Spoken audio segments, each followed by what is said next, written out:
कि तू किस्मत में ही नहीं था मेरी शायद, ये खुदा का कैसा अफसाना था। कि तू किस्मत में ही नहीं था मेरी शायद, ये खुदा का कैसा अफसाना था। कि मुझे ज़िंदगी जीने का शौक़ था तेरी संग, पर शायद कोई और मेरी मौत का दीवाना था। हेलो फ्रेंड्स, आज की हमारी कहानी भी कुछ ऐसे ही है।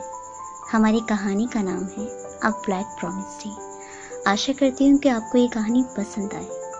ये कहानी एक सच्ची कहानी है, इसलिए मैं आपको नाम तो नहीं बताऊंगी, लेकिन उम्मीद करती हूँ शायद समाज में एक बदलाव आए। कहानी से पहले आपसे रिक्वेस्ट है कि आप हमारे चैनल अल्फाज विद अफशा को सब्सक्राइब करना ना भूलिएगा और वीडियो को लाइक और शेयर ज़रूर कीजिएगा।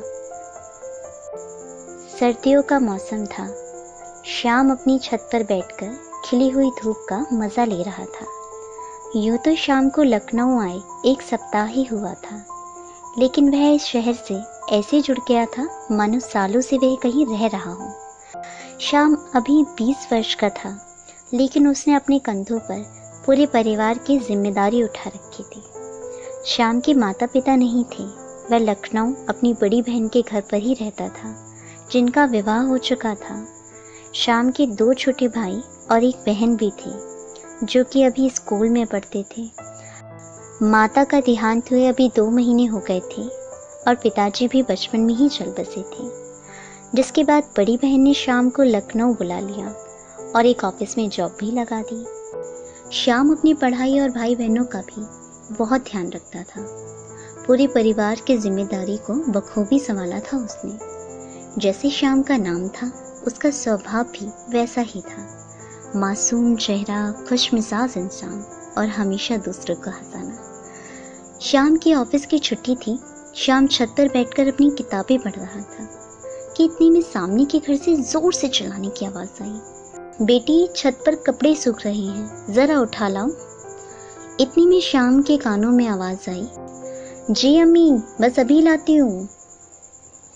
इतनी प्यारी आवाज़ सुनकर श्याम का ध्यान किताबों से हटकर सामने वाले घर की छत पर चला गया। इतनी में सीढ़ियों पर चढ़ते हुए किसी की पायलों की जोर से आवाज़ आई।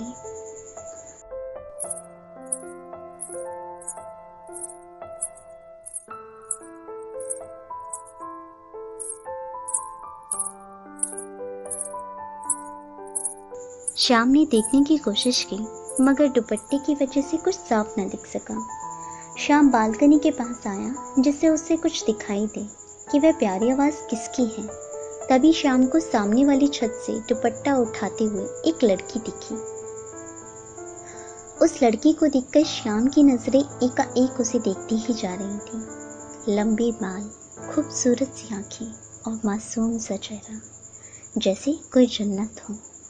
वह लड़की भी अपनी प्यारी सी आवाज़ में गाना गुनगुना रही थी, बेखबर कि उसे कोई देख रहा है। अचानक से उस लड़की की नजरें श्याम पर पड़ी और गुनगुनाते हुए वह अचानक से रुक गई। उस लड़की ने श्याम को इससे पहले कभी नहीं देखा था। वह सोच में पड़ गई कि वह लड़का कौन है और उसे क्यों देख रहा है। अचानक से आवाज़ आई, कश्यप, कपड़े उतार लिए या नहीं? और श्याम की नजरें अचानक से झुक गईं। कश्यप अपने कपड़े लेकर छत से चली गई। श्याम कश्यप के बारे में सोचने लगा। उसका मन जैसे रुक सा गया हो।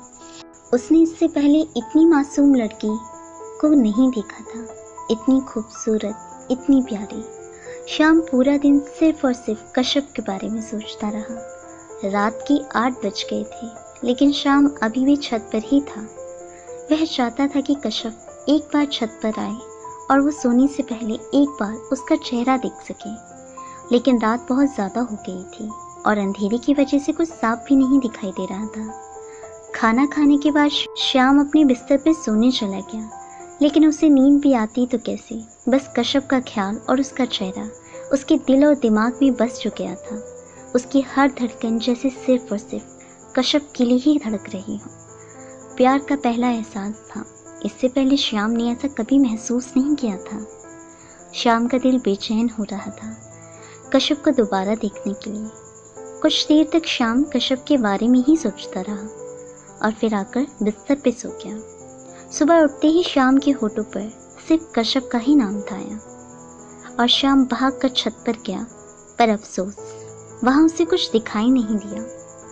इतने में श्याम की बड़ी बहन ने श्याम को आवाज़ दी, श्याम उठ जाओ, ऑफिस का टाइम हो रहा है, नहीं तो लेट हो जाओगे। श्याम ने कहा, आता हूँ जीजी। श्याम का आज ऑफिस जाने का दिल तो नहीं था, पर ऑफिस तो जाना ही था। श्याम रेडी हो गया, ऑफिस चला भी गया। शाम के समय जब श्याम ऑफिस से आया तो जीजी ने मार्केट से सामान लाने को कहा। जी जीजी, बस अभी सामान लेकर आता हूँ। और श्याम मार्केट की ओर चल दिया। चलते चलते भी उसे बस बार बार कश्यप का ही ख्याल आ रहा था और अचानक से एक लड़की से टकरा गया और दोनों के शॉपिंग बैग ज़मीन पर गिर गए। श्याम ने कहा, जी सॉरी, पता नहीं ये सब कैसे, मैं उठा देता हूँ। जैसे ही श्याम बैग उठाने के लिए झुका, सामने देखकर चौंक गया। आखिर जिस लड़की से वो गलती से टकराया था वो कोई और नहीं, कश्यप ही थी। कश्यप बहुत चंचल स्वभाव की थी। श्याम को देखकर कश्यप ने उससे कहा, अरे आप तो वही हो ना जो कल छत पर थी? जी हाँ, श्याम ने कहा। वैसे आपको इससे पहले कभी देखा नहीं, नई लगते हो आप। जी नया हूँ, यहाँ बस 1 सप्ताह ही हुआ है मुझे आए हुए। अच्छा चलिए ठीक है, मैं चलती हूँ। इतना कहकर कश्यप वहाँ से चली गई। आज तो श्याम 7वें आसमान पर था, जैसे उसे दुनिया की सारी खुशी मिल गई हो। श्याम और कश्यप अक्सर शाम के समय छत पर आकर काफ़ी देर बातें किया करते थे। दोनों में बहुत अच्छी दोस्ती जो हो गई थी। श्याम कश्यप को अपने दिल की बात बताना चाहता था, लेकिन कभी हिम्मत ना होती, पर बिना बताए उसे चैन भी तो नहीं आता। श्याम ने अपने प्यार का इजहार करने के लिए कश्यप को खत लिखा। अब खत लिख तो लिया, लेकिन देने के लिए भी श्याम को 4 दिन का समय लगा। श्याम ने कश्यप के दोस्त से खत कश्यप को भेजा। एक और कश्यप के जवाब की बेचैनी थी, तो एक और कश्यप के ना कटल। श्याम का खत कश्यप को मिला भी। पहले कश्यप को समझ नहीं आया कि श्याम उसे भला खत क्यों लिखेगा। कश्यप ने जैसे ही खत पढ़ा जिसमें लिखा था, कश्यप मैं जानता हूँ तुम सोच रही होगी कि मैंने तुम्हें खत क्यों लिखा, जबकि तुमसे सीधे भी ये बात कह सकता था, लेकिन कभी हिम्मत ही नहीं हुई तुमसे कहने की, इसीलिए खत से बयान कर रहा हूँ।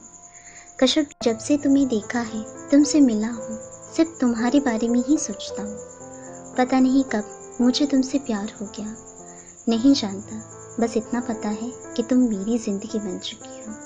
तुम्हारे बिना मैं कुछ नहीं।